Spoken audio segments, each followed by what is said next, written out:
நம்ம நாவ மரம் வந்து நம்ம மாற்றி நட்டோம். இந்த மண்கலவை எல்லாம் மாற்றிட்டு போனோம். அன்றைக்கி மண்கலவை எல்லாம் மாற்றிட்டு இந்த காய்கறி கிச்சன் வேஸ்ட் எல்லாமே நம்ம போட்டு விட்டு போனோம். பரவாயில்ல, நல்லா தான் இருக்குது.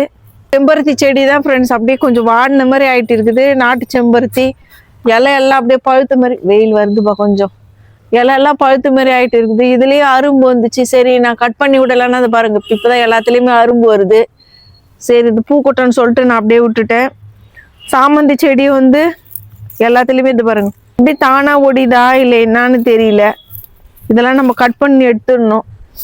பூ எவ்வளோ அழகாக இருக்குதுன்னு சொல்லிட்டு பாருங்க ஃப்ரெண்ட்ஸ். சாமந்தி பூ கலர் எவ்வளோ நல்லா இருக்குதுன்னு சொல்லிட்டு. நம்ம ஆலோவேரா வந்து பெருசாகிடுச்சு ரொம்ப. முன்னாடி நீங்கள் ஒரு 6 மாதத்துக்கு முன்னாடி பார்த்தீங்கன்னாக்கா ஆலோவேராலேருந்து பூ வந்துருந்துச்சு.